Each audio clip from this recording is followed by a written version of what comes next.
आदेश गुरु गोरखनाथ और कफेंद्रनाथ, मच्छेंद्रनाथ, महात्मा बुद्ध, महावीर, कन्फ्यूशियस, लाओजे, ये सब शिव भक्त थे। और शिव की आराधना में उस कालखंड में ध्यान, मौन, विहार करना, भौगोलिक स्थितियों को जानना, प्रकृति परमात्मा है तो प्रकृति की संगति में अधिक से अधिक रहना, ये उस कालखंड की शिव के आदेशानुसार व्यवस्था थी। पंचतत्व में जैसे आदिवासी होते हैं अभी भी, तो वो अग्नि जला लेते हैं और उसके चारों तरफ उत्सव मनाते हुए नृत्य करते हैं। तो बुद्ध बने। और मैं किसी विवाद का विषय नहीं बनना चाहता, परंतु आजकल जो प्रचार करना चाहते हैं और बाकायदा स्टूडियो बना रहे हैं, श्री प्रेमानंद महाराज हों, चाहे अनिरुद्धाचार्य हों, चाहे अन्य कथावाचक टाइप के लोग हों, बड़ी बड़ी घोषणाएं कर देते हैं। प्रेमानंद जी महाराज ने घोषणा कर दी कि शिव से मेरी मुलाकात हो गई। तो जिसकी शिव से मुलाकात होगी वो नहीं कहेगा कि मेरी शिव से मुलाकात हो गई है सार्वजनिक रूप से। गुरु गोरखनाथ जी ने कभी नहीं कहा कि मेरी शिव से मुलाकात हो गई है। महात्मा बुद्ध ने कभी नहीं कहा। और ये सारे जितने भी संकेत और जितने भी मूर्तियाँ देख रहे हैं आप, वो इसलिए हैं और वो बुद्ध के काल से शुरू हुई हैं, महात्मा बुद्ध के काल से शुरू हुई हैं। इसके प्रमाण हैं। अब कोई कह दे और आप मान लें, ये धर्म नहीं है। आप जानें, स्वयं को जानें, मौन, एकांत और ध्यान के माध्यम से, तब मानें। शिव तो सब कुछ है। आपके अंदर भी शिव है, आपकी आत्मा परमात्मा से जुड़ी हुई है। अब मार्ग आप कौन सा ग्रहण करते हैं? पीपल के वृक्ष के नीचे बोध गया हमें, महात्मा बुद्ध को प्रकाश मिला, शिव मिले। और आप ये देखिए कि चंद्रगुप्त मौर्य के राज में, शासनकाल में, और उनके पुत्र अशोक महान हुए। उन्होंने बुद्धत्व अपनाया कलिंग युद्ध के बाद में। और कितने शिलालेख और अशोक स्तंभ चाइना में भी हैं, भारत में तो हैं ही। और अशोक को महान इसलिए कहा गया कि अशोक ने जात पात, ये वर्ण व्यवस्था, ये भेद कभी नहीं रखा, इसलिए उन्हें महान कहा गया। मेरा युवा पीढ़ी से यही निवेदन है कि आप अंधविश्वास और पाखंड से दूर रहें। बुद्ध ने कभी नहीं कहा कि आप मेरी पूजा करो, महावीर ने कभी नहीं कहा कि मेरी पूजा करो, लाओजे ने कभी नहीं कहा कि मेरी पूजा करो। ये लोग तो भीड़ में रहते ही नहीं थे, क्योंकि भीड़ आपको भीड़ बनाती है। और जो भक्ति है वो एकांत का विषय है, मौन का विषय है, आस्था का विषय है, दिखावे का विषय नहीं है।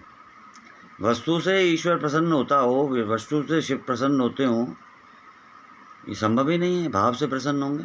आपकी श्रद्धा किस स्तर की है? अब 50-50 है, सकारात्मक भी है, नकारात्मक भी है, हल्का कालखंड में, भौगोलिक दृष्टि से भी। अब भक्ति में कोई नियम नहीं होता, मतलब भक्ति स्वतंत्रता है, गुलामी नहीं है कि ऐसा करो, ऐसा करें, ये नियम है। अब आप बताइए कि -17-18 लद्दाख में होता है, तो व्यक्ति कैसे नहा के पूजा करेगा? पूजा तो करते हैं। पूजा सबसे पूरी दुनिया में हो रही है, पूरे ब्रह्मांड में हो रही है। जैसलमेर की गर्मी में, जहाँ 100 किलोमीटर तक, 50 किलोमीटर तक पूर्व में 200 किलोमीटर तक जल नहीं था, तो व्यक्ति स्नान कैसे करे? एक टाँके में पानी इकट्ठा करके अपना जीवन यापन करते थे, भक्ति तो करते थे। तो भक्ति स्वतंत्रता है। अभी जो इस कालखंड में क्या हुआ है वर्तमान में, कि एक तो व्यक्ति है जो राजमहल से आके और सन्यासी बन रहा है, और एकांत में जा रहा है, बुद्धत्व को प्राप्त हो रहा है। और वो कह रहे हैं बुद्ध कि बुद्ध बनो, प्रकाश को प्राप्त हो। प्रकाश कौन सा? शिव का प्रकाश। मूर्त को न देखेंगे, फिर बाद में अपने अपने हिसाब से लोगों ने गाथाएं लिखना शुरू कर दी कि इसकी पूजा ऐसे होगी, इसकी पूजा ऐसे होगी, ये पाठ करो, ये करो। अरे आप उसको उसके अनुसार आचरण करो, जिसको भी आप मानते हैं, और शिव को तो मानना ही पड़ेगा। तो आज आवश्यकता विश्वगुरु बनने की स्थिति में बुद्धत्व की है। बुद्ध बनना पड़ेगा, आपको स्वयं को बुद्ध बनना पड़ेगा। बुद्ध ने कहा मेरी पूजा मत करना, बुद्ध बन जाना, प्रकाश को प्राप्त करना। बुद्ध और ये मोक्ष का नहीं, निर्वाण की बात थी। निर्वाण मीन्स परम पिता परमेश्वर से, आत्मा का परमात्मा से मिलन हो जाना, अंधकार से को दूर कर देना, प्रकाश में आ जाना, प्रकाश को प्राप्त कर लेना। यही तो भक्ति है। जब आप आचरण उस प्रकार से करेंगे, अनेकों कन्याओं के बारे में प्रेमानंद जी जैसे व्यक्ति, अनिरुद्धाचार्य तो बिल्कुल व्यावसायिक है, और अब व्यावसायिक ये सारे संत लोग अब व्यवसाय की ओर बढ़ रहे हैं। ये राजमहल की ओर जाना चाहते हैं। किसी के पास हनुमान जी का मोबाइल नंबर है। एक संत ने कहा कि मेरा शिव जी से साक्षात्कार हो गया। मैं उनसे हाथ जोड़ के निवेदन करना चाहता हूँ कि जब आपको हो गया तो आप हमें भी करा दें। वो सारी तपस्या हम करने को तैयार हैं, आप करा दें। जब आपने कर लिया तो आपको तो ये शक्ति दी होगी, रुद्र हैं आप। गुरु गोरखनाथ करा देते हैं, कफेंद्रनाथ करा देते हैं, मचेंद्रनाथ जी करा देते हैं। तो विभाजन क्यों? आप पढ़िए 1945 का इंडियन इंडिपेंडेंस एक्ट। उसमें स्पष्ट है कि इंग्लैंड में जो मूल निवासी है भारत का, वो इंग्लैंड में जाएगा तो उसको नागरिकता का अधिकार होगा, नागरिकता उसे मिलेगी। अब यूरेशिया से आए हुए लोग, बाहर से आए हुए जो लोग हैं, उनको नागरिकता नहीं मिलेगी। तो जो भारत के मूल निवासी हैं वो मूलतः दलित हैं, आदिवासी हैं। दलित तो कोई है नहीं, दलित तो एक ऐसा शब्द बना दिया। जो मूल निवासी हैं, जाति थी नहीं, 6000 जातियाँ बना दी, अनेकों पंथ धर्म बना दिए। अब बनाने वाले जाने भुगतेंगे, परिणाम तो भोगना पड़ता है, वो कोई भी हो। मैं हूँ तो मुझे भोगना पड़ेगा, आप हैं तो आपको भोगना पड़ेगा, दूसरे गलत करेंगे तो भोगना पड़ेगा। सारी चीज़ें व्यवस्थाएं हैं। लोग सोचते हैं कि हमने ये काम, ईश्वर को तो भ्रष्ट आचरण करके और अधर्म करके जो वस्तु आप चढ़ाते हैं वो भी स्वीकार नहीं है, क्योंकि देने वाला है। महासागर से महासागर मांगो, परमात्मा से परमात्मा मांगने में मांगना ही तो भक्ति है। वो महासागर देने को तैयार बैठे। सबसे पहले तो हम सबसे बड़ी गलती ये करते हैं कि हम धन्यवाद नहीं देते कि हमको मानव योनि दी। हमारे पास जो है उसके लिए धन्यवाद नहीं देते हैं। आज जितने भी मोटिवेशनल स्पीकर है वो कहते हैं कि ग्रेटिट्यूड करें, धन्यवाद दें। जो है उसके लिए तो धन्यवाद दें। और यही बुद्ध ने कहा इच्छाओं का दमन कर दीजिए, निर्विचार हो जाइए। गुरु गोरखनाथ जी ने कहा निर्विचार हो जाइए, आचार्य रजनीश कह रहे हैं निर्विचार हो जाइए, लाओसे कह रहे हैं निर्विचार हो जाइए। विज्ञान, तपस्या, ध्यान, मौन, एकांत। जो चीज़ आपने देखी नहीं वो एक किसी ने कह दी और वो एक परंपरा बनाई, तो वो दूसरी पीढ़ी के लिए पाखंड हो जाता है। मैं ये नहीं कह रहा कि जो आपके नज़दीक है उनसे प्रेम सबसे बड़ी ताकत है। धन कौन सा धन? परमात्मा का धन, परमात्मा के प्रेम का धन। जब परमात्मा से ही प्रेम हो जाएगा, परमात्मा के प्रति अर्पण तर्पण और समर्पण हो जाएगा, मार्ग कोई भी हो सकता है। पर मैं जहाँ तक ये कहता हूँ कि इस मैं को हटाएं। हम ये कहते हैं कि भाई ध्यान, एकांत और मौन के माध्यम से आप निर्विचार हो जाएं, किसी दूसरे के बारे में विचार ना करें। परमात्मा से मिलन का तो यही रास्ता है।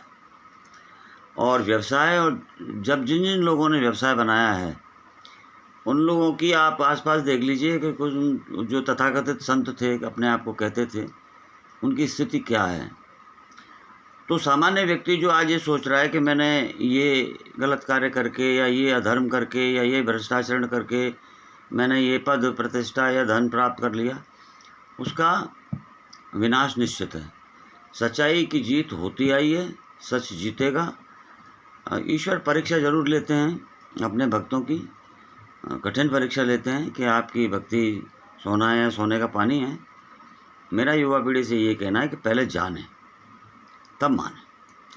वैज्ञानिक रूप से सिद्ध करें कि ये H2O से पानी बनता है। प्रकृति से प्रेम करें।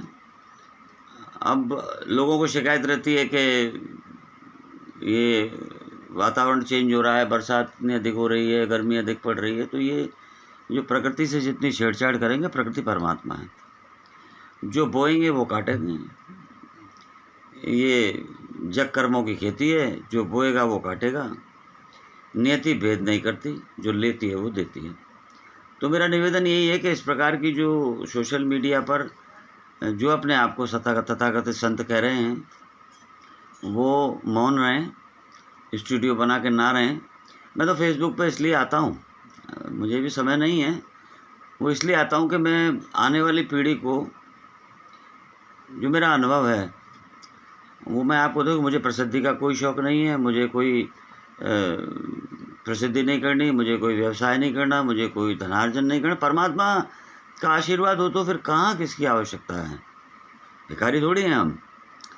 और जो भीख मांगने वाले लोग हैं वो किसी कालखंड में कुछ समय के लिए लगता है, उसे आप प्रारब्ध कह सकते हैं, कि लगता है कि उनका खाता थोड़ा सा चल रहा है, उसके बाद में उनको परिणाम तो सबको भुगतने पड़ेंगे।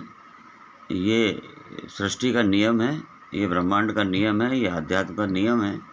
और इस प्रकार की अनावश्यक टिप्पणी करके आप समाज को और इस देश को, इस महान भारत देश को, पवित्र भारत देश को, जहाँ नदियाँ माँ हैं, जहाँ पर्वत पिता हैं, जहाँ कण कण में भगवान की आस्था सभी रखते हैं, तो यही मेरा आपसे कहना है कि जुड़ें और भोलेनाथ की भक्ति करें, बुद्ध बनें, बुद्धत्व को प्राप्त करें।